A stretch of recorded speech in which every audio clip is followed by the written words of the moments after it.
Good Friday morning, guys. My name is Jerry Miller, and thank you kindly for joining us on Real Talk with Keith Smith. It's an absolute pleasure to connect with you guys in our studio in downtown Charlottesville, where we encourage you, the viewer and listener, to help shape the discussion. Anything and everything is free game. Ask us questions, challenge the talking points, steer the direction, put your comments in the feed, and I will relay them live on air. Today's show is going to be a good one. Scott Morris is here. Alex Urpí is here. They are titans in their lines of work. Scott Morris will push deals to the finish line as an extremely talented mortgage broker. Alex Urpí in Emergent Financial Services, their family business, will help you build wealth over time. Emergent Financial Services, a trusted partner in this game. Judah Wickower is behind the camera. I think we should welcome the always sharply dressed and distinguished Keith Smith to the show. My friend. He dropped gentlemen. Good Friday morning. He dropped gentlemen. Did you notice that? Can't have it all. Well, thanks, guys. This has been kind of exciting to me to get here and do this, to kind of get this dynamic between the mortgage side of real estate and then the investment side of real estate and how they dovetail together. So usually my kickoff on this is, how's applications going? How you seeing the market? We're bouncing up and down with rates. Well, we've been bouncing up. We haven't bounced back down.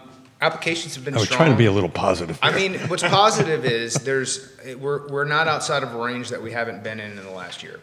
We did have lost about 8 months in 28 days of progress, meaning that we're about back to where we were in July of last year from the improvement that started last August. What's that number, roundabout? Let's call it 6.5, 6.625. We were, heading into the end of February. We were 5.875, 5.99, and so we moved 0.5% in about 3.5 weeks.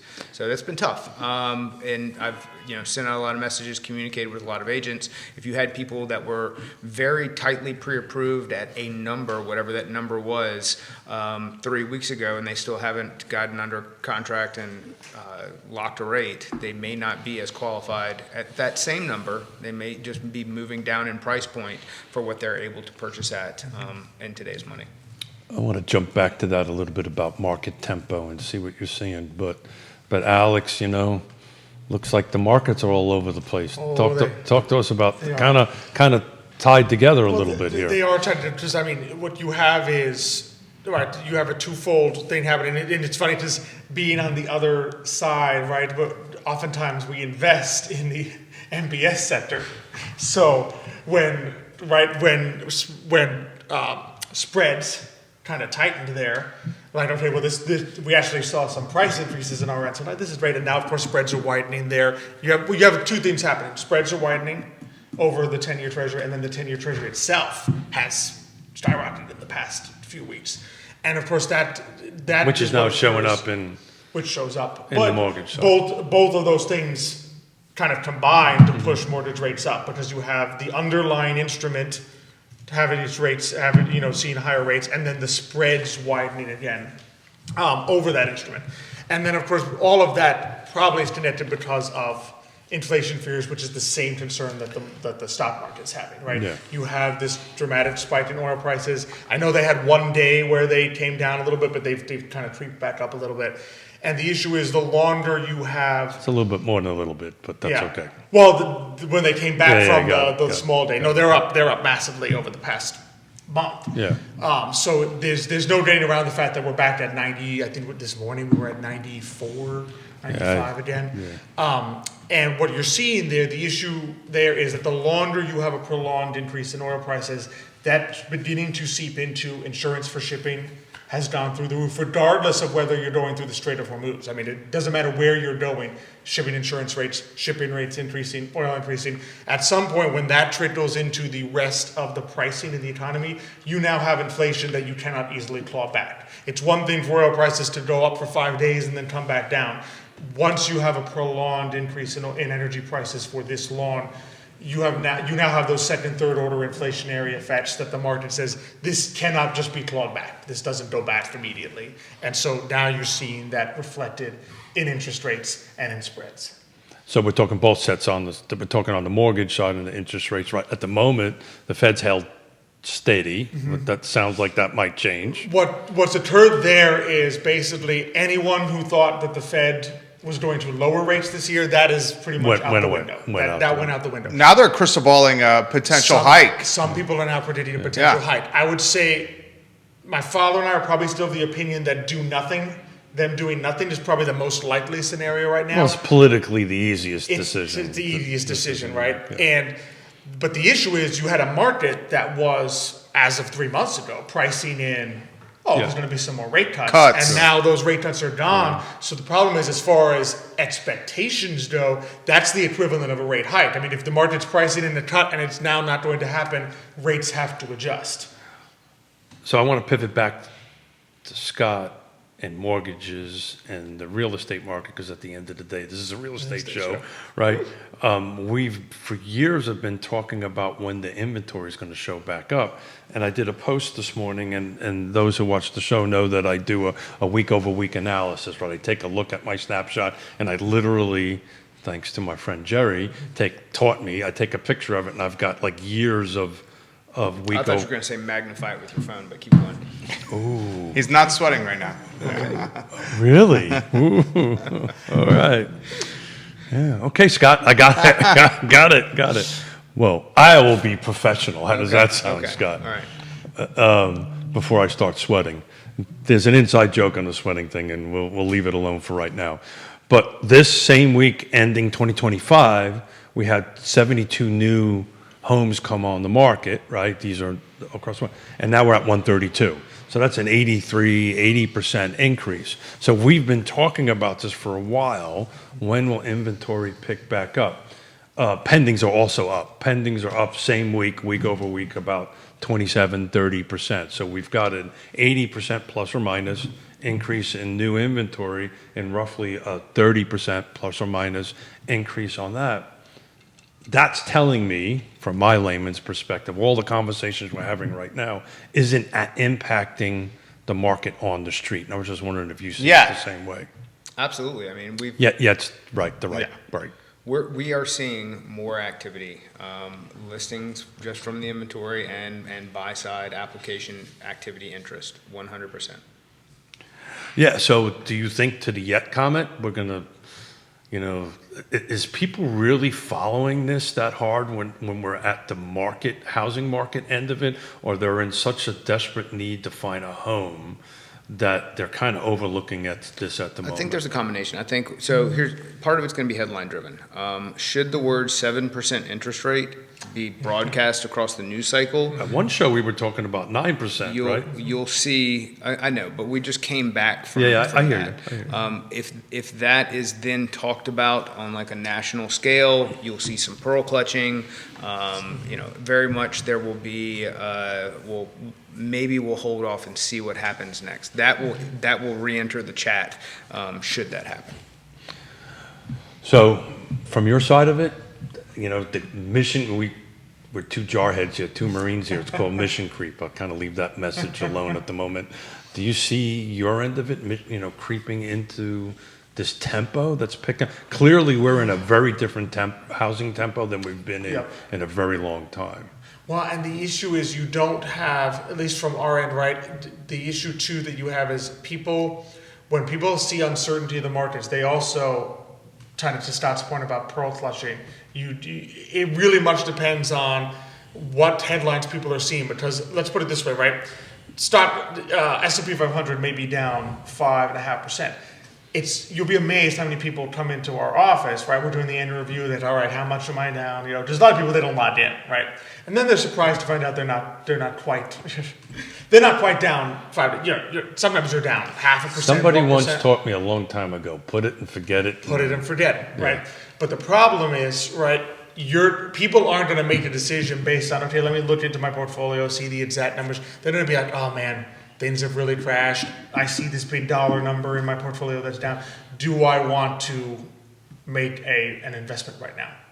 Do I want to make changes? Do I want to do anything? And so if you get into analysis paralysis, that's where you can probably see some people holding back. But I think to Scott's point, it really very much depends on the actual headline. No one's going to go into the fine details and say, well, this particular stock that I own is down 2.75%. If it's down 2.8, then I'm not going to buy a house this year. Right? It's going to be the big headlines. It's going to be the big concerns that people are seeing. And it's going to be very much, I think, how much does this translate into the inflation that people see in the store, right? Or at the pump. Or at the pump. The pump we've already seen, so that ship has sailed, right? If you begin to see it again in the stores, now everything you buy is more expensive. That's what I'm most worried about. I think we need a little more of a run rate. I mean, I think we need to get a full quarter of these higher fuel prices to get there. And I think that if this thing can be mitigated, controlled, brought to an end, you will see gas prices fall back below 70. And along with that, it'd be a great, for what you do, fixed, you can get into the bond market. I think you could have a great second half of the year in bonds if we'd run up to 4.5% and then fall back below 4 towards the end of the year. I mean, And Xavier's a bond guy. Well, that's essentially what we've already done. Basically, we tamped down our bond risk, right, to sit there and say, okay, we're going to protect ourselves. Once interest rates go up, prices come down, we just go back in, and this is great for us because now we're going back into the bond market at higher interest rates, which means higher yields for clients. So from the buy side of bonds, you're just like, this could be a boon for us because you get out, and then you get back in at a higher rate, and now you've locked that in. And again, if everything can be wrapped up and things go back to semi-normal, right, then you're sitting there without the interest rate risk anymore. So Scott, you usually on the leading edge of the market, right? Because you get folks picking up the phone to call you about mortgages. What can I afford? Are you seeing because we're at $4, because that's where we're at. That's where we were this morning when I filled up. So are you seeing that impacting decision making on that end? Not yet, but again, like I said, I think you have to get a longer run rate. I think you've got to get a full quarter. You've got to get at least a couple months. And again, the headlines are part of it right now, but everything is going to be trade the headline because nobody knows what's going on. And until we get some clarity on that, you get 3 months in, you're going to be seeing. Well, that's when you get that trickle down. You're going to get a bunch of "I did that" Trump stickers pointed at the gas price in a matter of time. It just hadn't gotten there yet. But last night I went out for a meeting at Tavola, and I had to wait to get in. So people are still buying houses. People are still paying $4 a gallon for gas. It's also not a very large restaurant. It's not a large restaurant. And it's Thursday night. But it's a Thursday night. And Scott's really got something. He's trying to bite bite his his tongue. tongue. You're just not enough time. It's like No, I got that. So I'm supporting your opinion. I just don't think it's not an immediate. It hit us yet to impact that. I just expected to roll into maybe it'll be easier to get a table. if you're looking for those market indicators, what you need to be looking for is the number of people who are purchasing at your Dollar General, Walmart types of stores. When you see the data on that creep into higher price point, like higher earners, so families that are earning over $120,000 or more, when their purchasing begins to creep into those lower entry stores, that's a signal that they're probably also not going out to eat that dinner at Tavola, but we're not there yet. So back to real estate. I did a quick analysis. I posted it this morning. First quarter, not quite the end of the first quarter, but I did exact date to exact date, 2025 versus this year. We're up, full car footprint. It's the normal attached, detached, new construction. It's everything. We're up 6% in sales volume, but we're down in the average and median sales price somewhere in the 3 to 4% range for both of them. But it's interesting, when I took a deeper dive in it, new construction detached is up 41%. This year versus last year. And Jerry, I've been looking hard at this. The $1 million in upsell the first quarter of this year versus last year is up 10.3%. So there's 10% more $1 million in up homes in this first quarter versus the first quarter of 2025. The middle, I call it the missing middle, is getting squashed. Yeah. And that's why the averages are down. That's why it's not down. You're seeing a greater increase. Last year, Albemarle County was almost 25% of its sales were $1 million and up. So you're starting to see this $1 million and up market come up. Are you seeing that on your end? There's I a mean, smile there. Albemarle County is like, when you describe what a K-shaped economy looks like from a localized perspective. It has an A in it's front this. of it. It has an A in front of it, yeah. Comments are coming in. Johnny Ornalis says good morning to the panel. Morning. We love Johnny Ornalis. Viewers and listeners, put your comments in the feed. We'll relay them live on air. Go out to El Mariachi out in Zion's Crossroads. 100%. The census data came out yesterday for 2025, and I found it fascinating. We can spend an entire week's worth of shows on the census data. Charlottesville City, its population over the last 5-year period of time has dropped 4.58%. Albemarle County over that same 5-year period of time has increased 5.27%. Fluvanna County 6.34%. Greene 6.86%. Louisa's growth rate is astronomical. I mean, we're talking 14.2% in Louisa. Nelson County is stagnant. I'm curious of the activity that's in this market and how much of it is tied to an influx of people that are coming to the area. Because outside of Charlottesville and kind of a flat Nelson County, Central Virginia is booming in population. Mm-hmm. And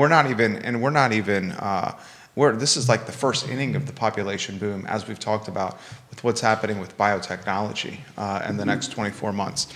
And anywhere you guys want to go on that, Keith, you want to start with that one? Yeah, well, I mean, we've been talking about this forever. It's the boomers, right? It's the folks coming from outside the areas with a pocket full of cash. That's why the $1 million and up market is doing so well, or close to that, and they're coming in. But the dynamic is going to change because we're going to have a high dollar workforce. We already have an existing high dollar workforce. We're going to have a greater high dollar workforce coming in. And I heard last week we got a clarity on the pharmaceutical entry level. We thought we thought it was a median at 125, 150. That's the floor. 600 employees tied to AstraZeneca's new headquarters, and the starting salary is 125,000 for the 600, and it goes up from there. Initially, it was presented as the average, but the 125 is the starting salary. Wow. And that's 600 people.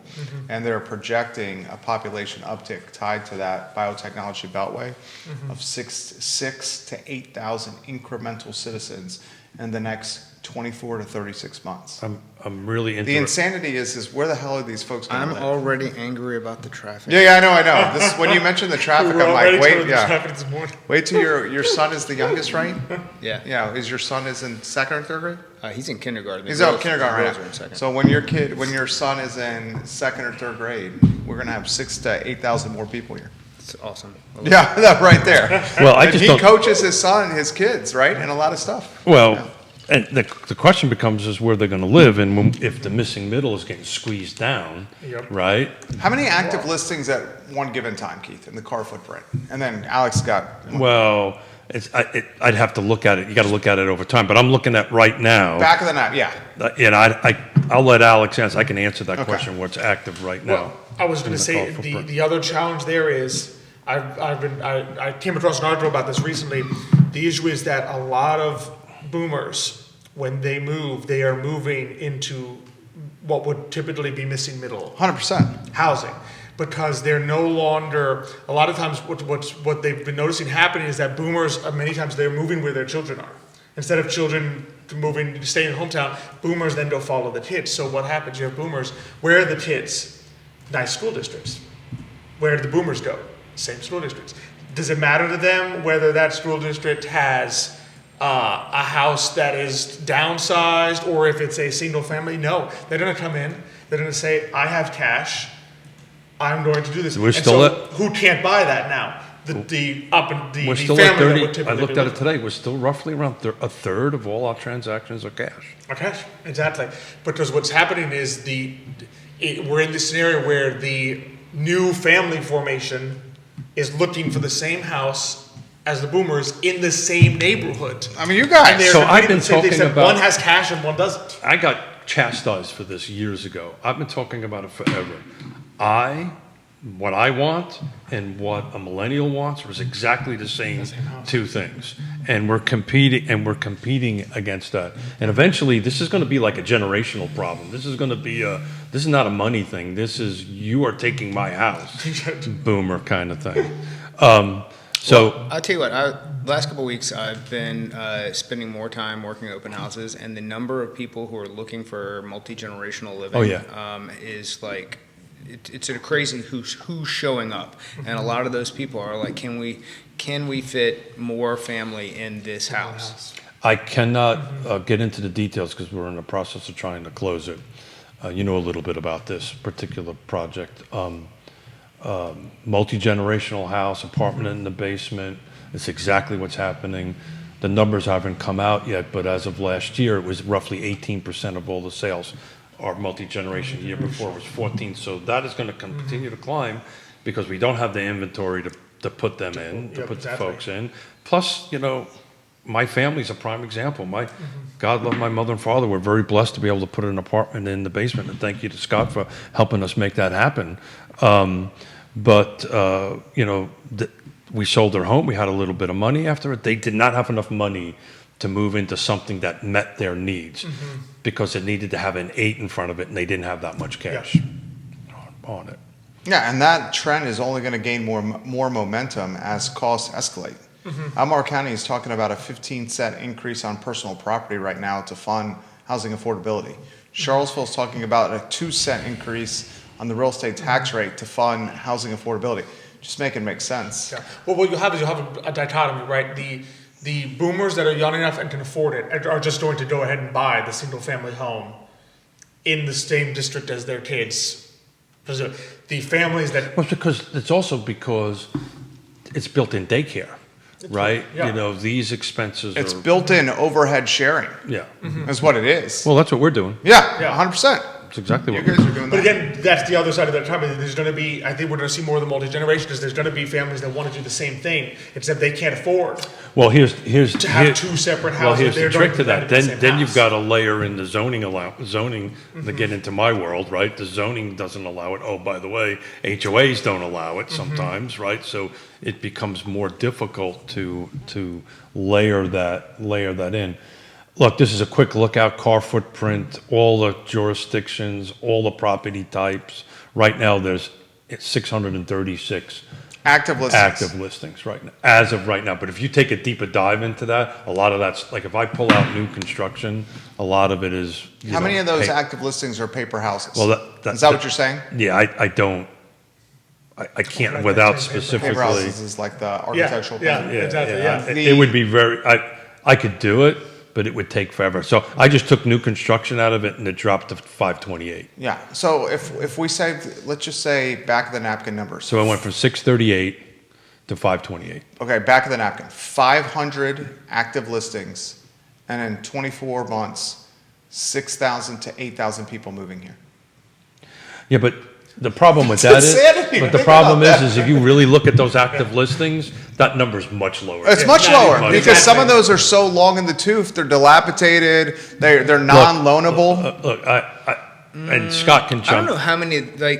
how many, the percentage is probably smaller on the ones that just you couldn't mortgage qualify. Okay. I think long the two, some of them are probably like a year on market because they've sat overpriced. Terribly priced. So, yeah. Yeah. So I'm literally just put to your point, looked up, 405, 648, 7, there's a bunch of homes that, so I could get you to a good number, but that takes a couple Well, hours. that's why. If we just use 500, even if that's you said even the inflated, high even if is- that's inflated. I think that number's high. Okay, so let's say there's 400. How does 400 active homes, and let's use the low number of what government is saying, 6,000 people. Like, how is that going to work? What is that going to do to prices? What is that going to do to the people that are trying to buy a home for the first time? What is that going to do to public school enrollment data? What is that going to do to Waynesboro? Yeah, so we And talked, Augusta County. That's the That's what they're movement gonna out. get. Yeah. Well, I don't think there's any coincidence So granted, a lot of Albemarle, Flavanna, Louisa, that's growth and more people moving in. But there's probably also some segment of what was Charlottesville. 100%. That negative Charlottesville is Piecing out. is showing up in the positive numbers on the other. So I'm going to counties. break this down a little easier, right? 100%. So let's try it this way. Albemarle County, we're only going to do detached. We're going to assume that these folks want a detached home, not a condo or a townhome. Right now, there's 160 homes active in Albemarle County that, are detached. This is new construction plus existing on that end of it. But I think some of those folks, they're going to settle for Well, the the- attached. So which is what we've been talking about. Because if you're coming in here, you did a nice paying job, you're ready to move in. So- you see this a lot of times with doctors and so forth. They're going to grab the first available. So the one pressure they on the missing middle, is just going to get worse, right? Because what'll happen, to your point, I might not be able to buy this $1.5 million, which, by the way, that's, in my experience at the moment, the most competitive market right now is $1 million to $1.5 million right now. That is the most competitive market. Over 1.5, it gets a little bit easier from a buyer's perspective. $1 million to $1.5 million is now almost the second move-up home. It's like maybe the third move-up home. You had a starter home, either sold starter home that went to a move-up home, and then $1 million, $1.5 million is either that move-up home or the move-up home after that, which is bananas to say, if you think about that. Literally was talking to a client yesterday about that. I can't believe I'm actually using these numbers. But it is the reality of it is, and back to the pressure on the middle, right? Because that, to your point, that's what's going to happen. I need a house. It's not the perfect house. I'm going to buy a house because I want my kids. I want in. Most likely, these are dual income folks, right? Most likely. And, school enrollments are plummeting here. Nelson County's down 15%. My county, our county is down 8%. Albemarle County is down. About 3 or 4% Yeah. on that end of it. Private schools are spiking. And that's what's going to happen. They're just going to pivot. One of the challenges that people are facing moving into the attached from immediately getting here is in these neighborhoods that are still under construction. What's happened is they'll get in during phase 1 or phase 2, they buy the townhouse, they're ready, they all of a sudden, a year and a half later, 2 years later, they've got a kid and they want to sell the townhouse, and that house is you're now competing against phase 2 or phase 3 of the brand new construction for something that they just bought with a lower, even if it's not a lower amount of equity, they're still in it for an amount that they're trying to get out of it from while competing with the new houses that the builder is putting in section 2 or section 3. Always said that, when you're first in, we know this from the building world, you're going to have to be there for a while before you can go resell it. Comments coming in quick. The only quick, questions? don't push back, not necessarily to push back to that, but if this 125 and up buyer might have enough wherewithal just to keep it as a rental and then buy. Sure, some of them do, Yeah. some of them don't. But the bottom line is, I know, I'm telling you, it's Yeah. right now, there are people right now facing that challenge. Yeah, 100%. Imagine the 120. So AstraZeneca directly has 600 people, and we know the starting point in pay for AstraZeneca is $125,000, straight from the lips of Ned Galloway last Friday on the show, the supervisor. Imagine the AstraZeneca folk coming in here, just the 600 in 24 months, one person at $125K, maybe a partner that's also working. They sell their home elsewhere to move here with the proceeds from the home they sell, with a job that the entry is 125, and with a partner that's also working. I mean, the dynamic the impact that this is gonna have locally, I don't think is really being discussed anywhere outside of here. I get conversations regularly with people moving from out of the area who come into, I'm talking physicians at UVA, just things of that nature, who go, wait, how much gotta does it pay- cost to live here? Yeah, all the time. All the time. Well, but so to get this on the table, our region, for as long as I can remember, has always been the second highest cost of living in the state of Virginia. It's always been that way. Number one now? I don't think it's quite number Oh, it's one not yet. quite I think number you still one? got, I don't think the data's come out, Yeah. but I'm doing last year's numbers. Sam Sanders says it's the most expensive in the Mid-Atlantic. That actually is not true. Northern Virginia Yeah. is still the It's still highest. more- So Okay, yeah, where still he, pieces, okay. to qualify his comment, by density, Okay. right? Okay. So By capita? by capita. So if Okay. you take Per a capita. region that has the same number of capita, yada, yada, yada, yada, and compare it to. It is a little misleading, though. Yeah, that is, okay. Yeah, it's a little they're missing that point, right? But And even the pockets of Northern Virginia, like it depends on where you are. 100%. Like, you know, it's. so I usually, to talk about market, we talk about Lake Monticello because it's easier for me to kind of use it as a litmus test for the market. We got 4,500 homes. They're typically generally about the same size. They're all detached. There's no real attached at Lake Monticello. So at the moment, we got 36 homes on the market, which has been high compared to a year or two ago when we were single digits. But just to keep that in check, that's less than 1% of the total number of homes, just to put that into perspective. We'll get to comments here. First, we'll highlight folks that are watching. Rob Neal, Vanessa Parkhill, your family, James Watson, James. watching the program. Sandra McDaniel, number of realtors are watching the show. And we love when agents watch the program. Brett Lillard watching the program. Brittany Moore watching the program. I'll throw this one to Scott. This is a question that's come in the feed. Can you describe non-loanable for us? What non-loanable means? Sure. So when we talk about a property that, let's say, it goes a little bit beyond deferred maintenance, like if you go into the living room, you look up and you can see the sun, and there's not a skylight there, that becomes an issue.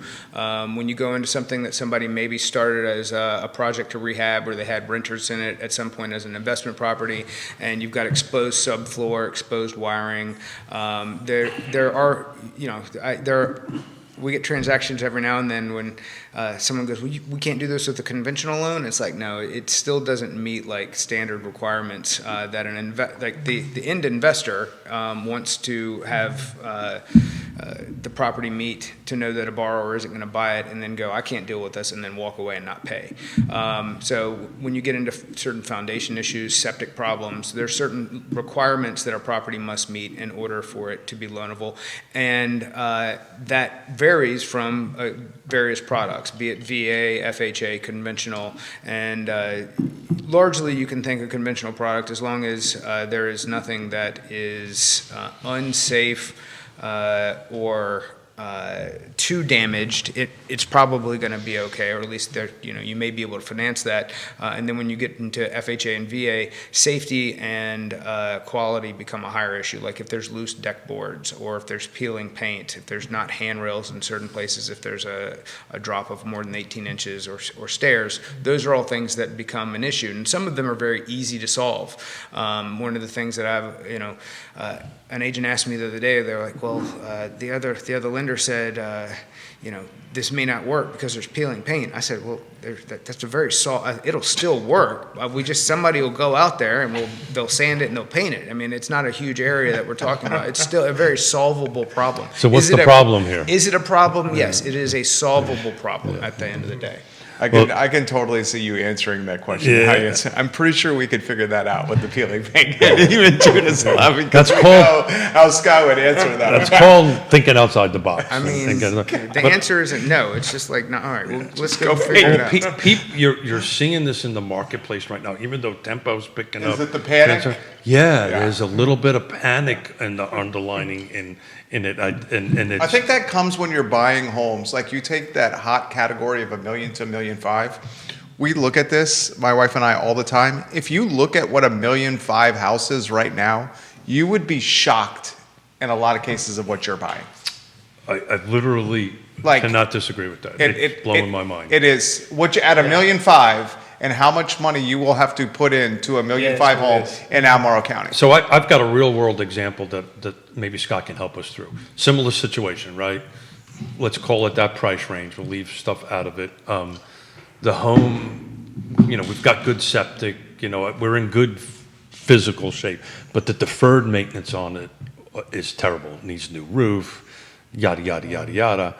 is there a loan product where we can go ahead and roll in a purchase price and having somebody come in and put it, there's a substantial amount of upgrade work that has to be done in the house. Is there a path there for this Absolutely, client? assuming the borrower qualifies. We qualify. Yeah, Let's just assume it does. then yes, we'd bring in a contractor, we'd get an estimate for the repairs or the upgrades, and we would. So talk about specifically how that works. Educate me on this. So initially, and we would need this prior to the appraisal, because the appraisal is going to be subject to the improvements on value.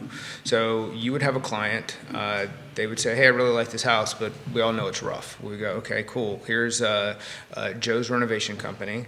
Joe's Renovation Company would go out with the buyer and take a list of all the things, and we'd create an estimate. We would take that estimate, and we'd plug it in. We'd go, okay, they would make a 5% down payment on this property, and we're going to have, we're 3.5%, depending on, what product specifically we're using here.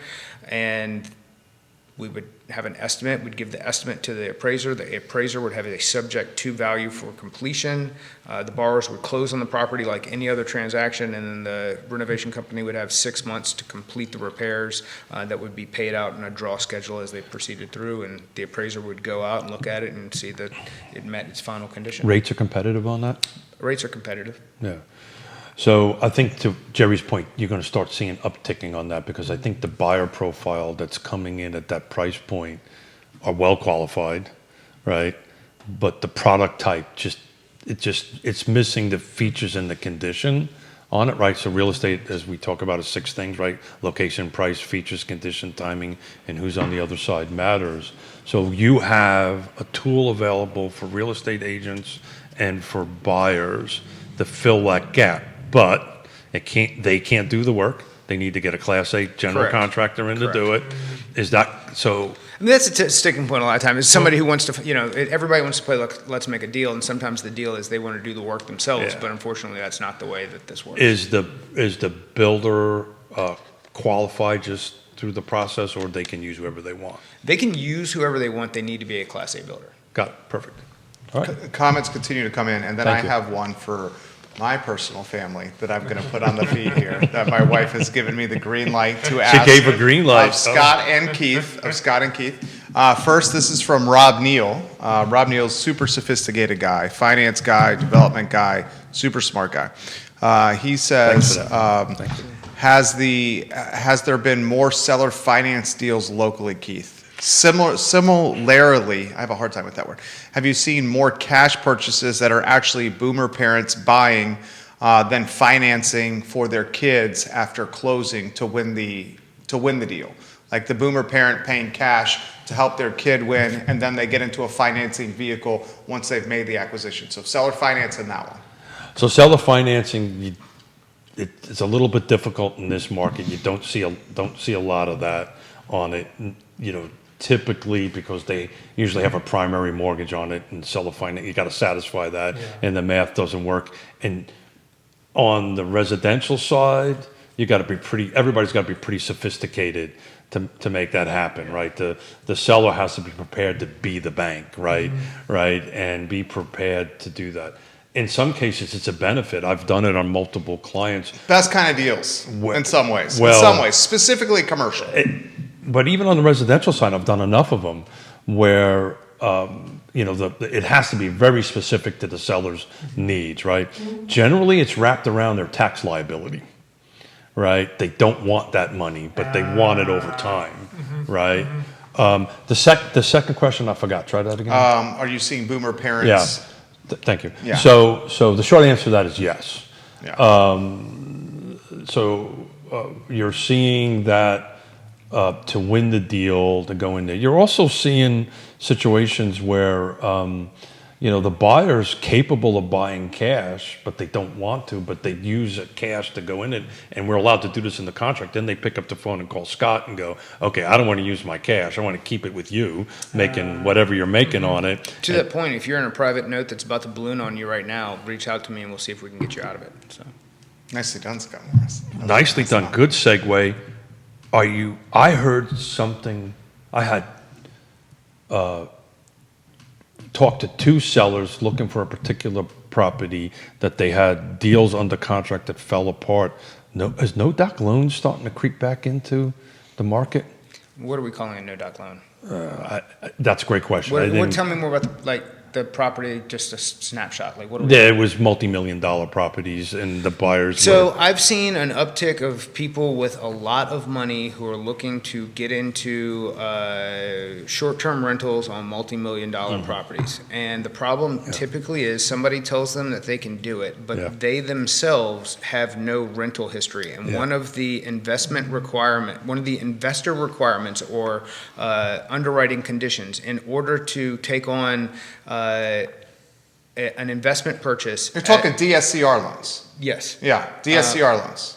you want to try that acronym so everybody knows what it is? I don't want to interrupt the, what is it, debt service coverage ratio? Yes. And in order to do that, you can do it just as an investment property, assuming it's going to qualify on a traditional 1070 appraisal like rent schedule. You have to be an experienced landlord. But if you need to be an experienced landlord, and if you don't have the history of experience and you're trying to qualify on short-term rentals, it's going to fall apart because if it's not there, they're not going to give you the money. And before you even get there, The DSCR loan's a phenomenal loan. That's a no-doc loan. That's based on the rent income. We'll call it a sub-doc loan. Yeah. We're going to, there's some things that where those usually fall apart, they may get you involved in it, but then they realized, oops, these are the rules. But the DSCR loan is not for a personal residence. No. I'm talking about short-term rentals in Albemarle County. When they Okay. start digging into, or jurisdictions, the Airbnb, because everybody wants to do an Airbnb income, and then once they start getting educated on the rules, they usually walk away from them. Well, And the they're planning commission in Charlottesville City Hall right now, I don't understand really, and this is a topic for a different show because I respect Keith so much. What the hell is Charlottesville's doing? They're talking about the short-term rental regulations is now 180 days. You can do a short-term rental. Technically, you can have two, but you have to live in a house for at least 180 days. So you can be in one for 180 days, another one for 180 days, short-term rental each of them. They're talking about cutting the rental availability for STRs down to 90 days. And they're talking about raising the permitting costs for the short-term rentals, just basically making them way more difficult to use. To do. Well, what Because they're trying to do is they're trying to move, increase inventory for sale inventory. well, or for affordable housing. Yeah. Long-term, Yeah, but I mean, that's a different show. How about this one? I can tell you historically, across, because I speak to this around the country,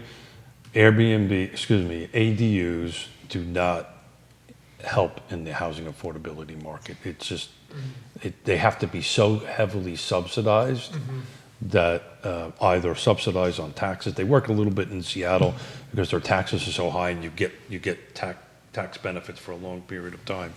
But for the most part, they're super expensive to build, super expensive to set up, and they just don't work. whether you're running short-term time or not, I think it improves the marketability towards the people who are now looking towards these multiple generational. That's properties. where I'm seeing it going, right? Multi-generational, This 18% is going to increase. That's exactly where it's going.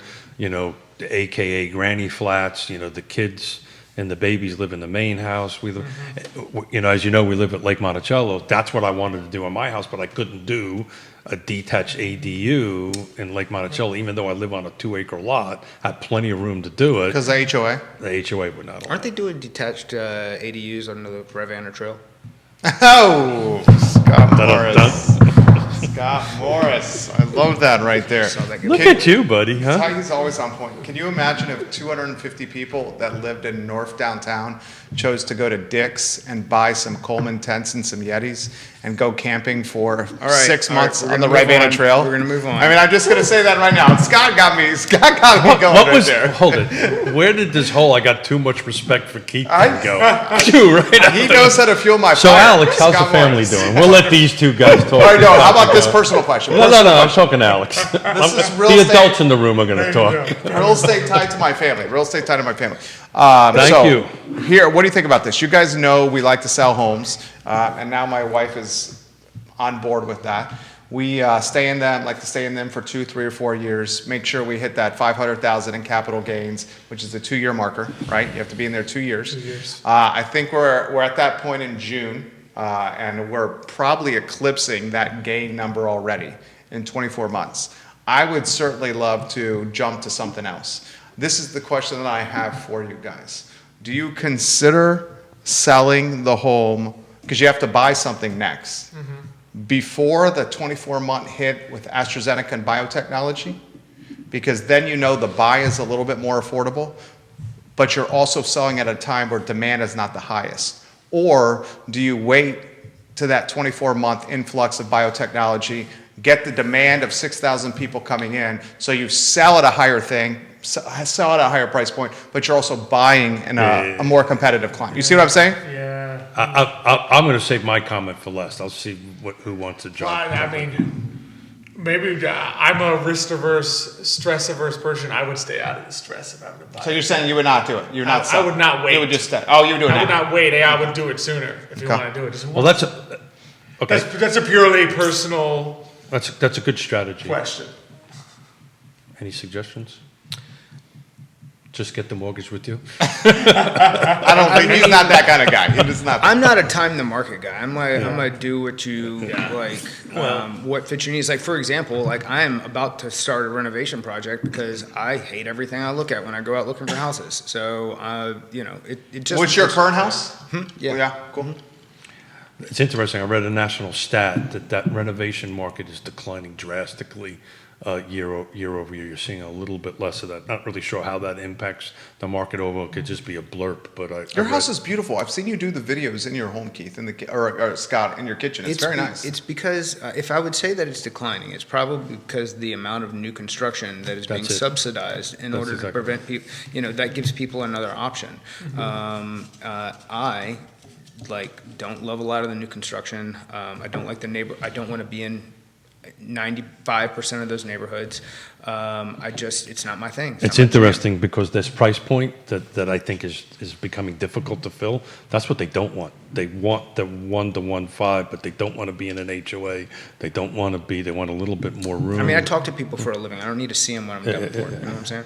Well, the people feel the same way, by the way. I get it. Good luck for that price point in Albemarle County, Look, and not being in an HOA. Is that what you tell them? yeah. Oh, yeah. Well, and then that buyer profile also can wait too.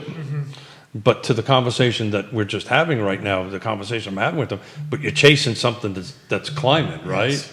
And to your point, if the timing is right now to do it, then we got to do it. Buy what we can buy. You're never going to hit a 10, right? You're just never going to hit a 10. But if you can get north of 5, like 1 out of 5, 5 out of 10 boxes, then that's something we should make a play on and go ahead and move. There's a reason why number 5 is timing, right? So I agree, now when the time is to buy, now is always now.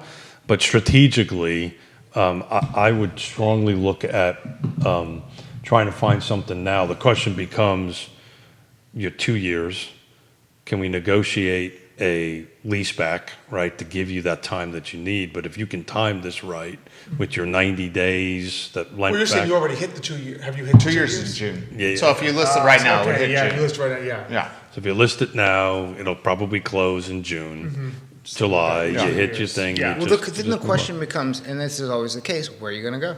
Well, that's the challenge. That's the challenge, and that's what my wife says all the time. It's like you're buying into this climate as well. Well, You're selling at a great time, and then you're buying at a not so great time. Yeah. Well, back to the uptick in new inventory. We are starting to see more inventory that is coming in at all price points, but particularly that price point.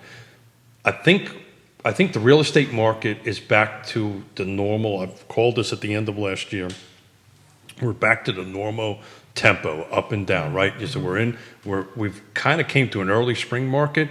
I think you're going to start seeing these high inventory units historically for the last few years come on. Then I think you're going to see July, August, a drop, which is pretty normal, and then you're going to start seeing it come back in the fall. I think you're going to start seeing a normal rhythm Seasonality in to it. the market. Do you say this is a balanced market? And same question for you, Scott. Or would you say this is I a would say- market still favoring I'd say sellers? we're getting into a more normal rhythm. I agree with Keith 100% there. And with that said, I've talked to so many people. Nobody wants to see the chaos of no home inspections. Unicorn years is what I call it. But at the same time, the right property in the right place at the right price still brings. I was having a conversation yesterday about somebody. They made a very competitive offer, $30,000 over escalation, all the things, and they didn't get a call back for 2 days. It was like, oh, sorry, yeah, we totally accept. So that's my, so you're right. If the my thing, micro markets matter. If it hits all the right sixes, it's right. You look at something at whatever price range, but I just happen to be talking about the upper end at the moment, which is blowing my mind. Multiple offers, multiple viewings. There's people knocking on our door in the neighborhood that are agents and neighbors that are saying, we will pay cash for your house. Well, they don't even know that you have thought about it. They tour, well, they know that I like to do this. Oh, okay. And they toured, lost out on the house in the open house when we bought. Literally, this is happening once or twice a month at our house. And the people that are getting the thing knocked on the door at this hot price range and hot location, the worst thing you can do is take somebody knocking on your door, because you've got multiple offers coming in. I saw one with a $300,000 appraisal gap with a proof of funds that this home ended up going $300,000 over list price. Supposedly, it hasn't closed yet, with an appraisal gap of $300,000 with a proof of funds, home inspections waived, septic inspections waived. It's just insane. Then you look at the same price point, and the house is on the market for 100 days, 40 days. So I have a metric. I talk about this all the time. I tell people, if you are somebody who is thinking of selling your home, and you've got a number in your head, and you've talked to an agent, you didn't like what they said, or maybe you liked what they said too much, I want you to go look online, use all the apps, the Zillow, the Realtor, just all of them, and look at views and saves. And here's your math. If you look at what you think that your house should be sold for, and the house that is a mirror image of yours that's been on for 21 days has 353 saves and 353 views and 20 saves, that house is overpriced. Oh yeah. If you look at a house that has 2,500 views and 200 saves, that house is properly priced, but when people get to it, there's something wrong with it. Houses that generate 1,000 views and 100 saves will sell in an immediate fashion if they've been on for more than 14 days. It's a great way to use that tool. And you can do that before you even show up. And it's a great thing. If you are a realtor talking to a client who has unrealistic expectations, say, hey, look, I understand that that's the way you feel. I want you to go look at this. Or if you've got a property that you let them, you said, okay, look, we'll put it at your price. And now you've been on for 2 weeks and they're going, hey, why haven't we had any showings? It's because when you look at the views and saves, if the views and saves are low, now you can also be in a bad location. If you're out in the middle of nowhere, that could be part of the problem. What's no one's number one? searching there. Location. But if you're in the right place, it means people are seeing it and they go, they see it on the map. They see the price on the map and they don't even click on it because you're out of the money. Comments continue to come in. Do you guys want to take some comments? Yes, let's do that. And we're getting close to. Daniel Kaufman watching the program, Public Fish and Oyster and Blackout Chop House owner. Great restaurants, Daniel. Bob Yarborough, the king of Redfields, on the show. Kevin Willis, neighbor of ours, watching the program. Keep an eye out for what's going on potentially in that neighborhood. Goodness gracious, there's a lot of comments here. This one I'll throw to the panel. Micro markets matter. Which are the micro markets that are doing well? Yeah, so it's not only right now, the million to million five is doing really well. I think this particular comment is Geography? Yeah. It's the classic ones. It depends on where you're on the price point, right? If you're in a certain price point, it's in Ivy, right? It's in Weston Albemarle. If you're trying to get into something in the 300 to 400,000, like it's still Lake Monticello. So it really depends on the price points. It is not a global footprint market. That's the important part, and you have to do your homework too. I mean, the hack that you just gave, Scott, is a freaking awesome hack. You can do that both with sellers and buyers, but you can figure that out pretty quickly. So I will tell you, Charlottesville would probably be the one that I would predict at the end of this year will not do as well as the rest of the jurisdictions. They did not do the same. I think that's a continuation of 2025. I just don't think you're going to see such a high turnover in the city of Charlottesville. Are you seeing the same for the city of Charlottesville, Scott? Say again? Slowness, stagnation, flatness? I don't have enough, I don't plug myself in enough Yeah, it's just a different market tempo, right? You'll like last year, the $1 million plus in Charlottesville really skewed the numbers, but you'll just see a different market tempo. But look, there's properties that we're involved with that we know of. They're all over the place. That in Charlottesville and in Lake Monticello and Ivy and in Earlysville that meet all the rights, right? They have multiple offers and move on. Brent Lillard, who's a super smart guy, he's come on this network a couple of times, owns GovSmart, that's got 90 plus employees. This is the CEO of the company saying, why would major tax contributors stay in a place that props up homelessness and crime while increasing taxation at the same time? Wrong show, Jerry. That's his comment right there.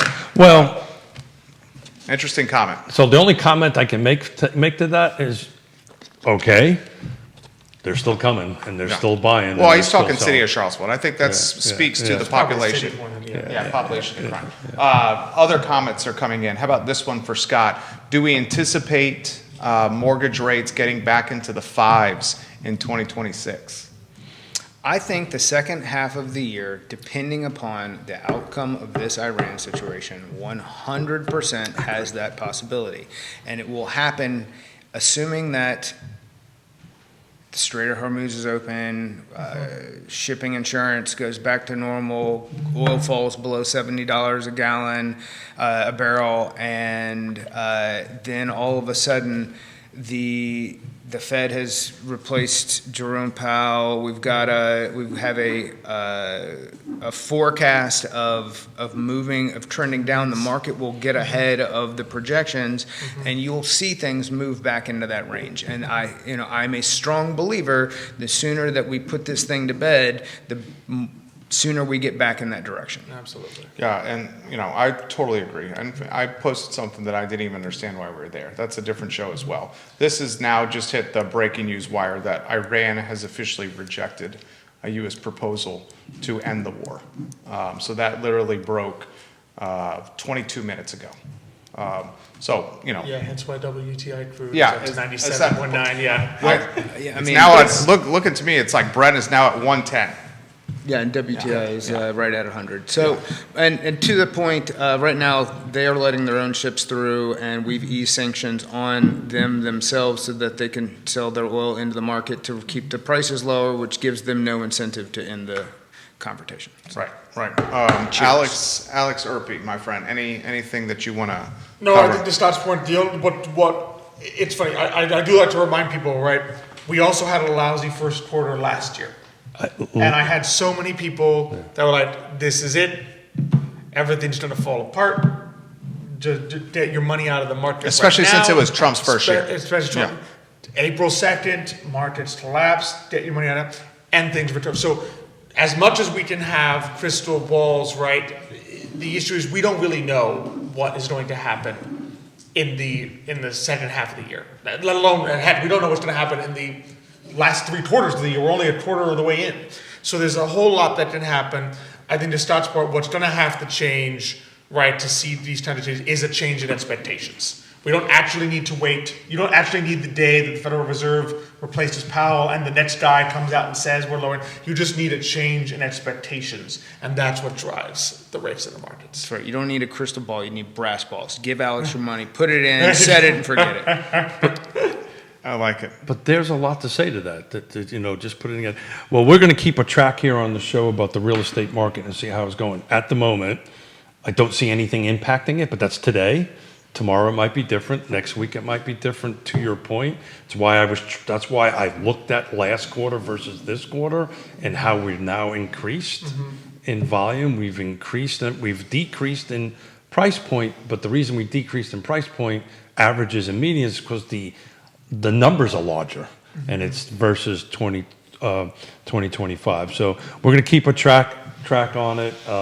Thank you for dancing around the Iran thing. That's a personal thing to me. I lost some very good friends in '83. It was been there, done that. So I keep my opinion on that to myself. So I think and pray on a couple of buddies that I lost that day in April '83. So I take that. Thank you for staying away from it, because to me that's extremely personal. He is A+ human, Keith Smith. Yes Realty Partners, been in the game since 1987. You are approaching 40 years in real estate. I look pretty good for 40, don't I? All right, I like it. 40 years in real estate for our friend Keith Smith. That's amazing. Yes Realty Partners. And we're coming up on our 40th wedding anniversary, 40 years of working together. So when you see Yonna, say, "Oh my God, I'm so sorry." Scott, no, Yonna loves him. Yonna loves him. Scott Morris of the Scott Morris team.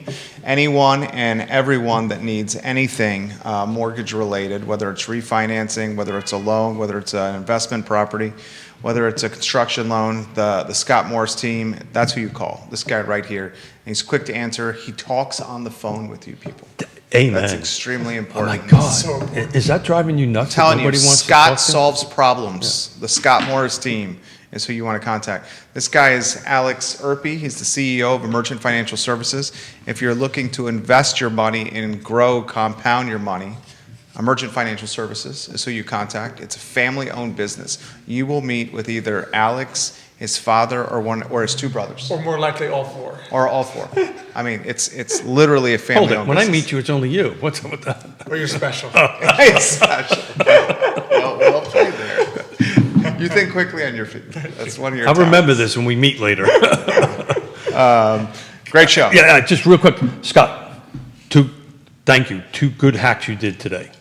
Hack number 1 is the look at the apps, Yeah, I like that. right? Hack number 2 is the other product lines are available for homes that don't quite catch the meet where you're at, and that there's loan products to go into that. So just, if you take anything from this show today, those 2 hacks are huge. So go back and watch it and let him to go and use that. Scott is awesome. Alex and Keith are awesome. Judah Wickower behind the camera. It's Real Talk with Keith Smith. Archive wherever you get your social media or podcasting content. Thank you kindly for joining us. Charlottesville 10 miler this weekend. That's right. Keith, you running it? No, I can't run anymore, but I'm going to be biking it and doing support for them on the bike and I love supporting it. the runs. I love it. Thank you for joining us. So long, everybody. Nicely done. He's going to tell us when the mics are off.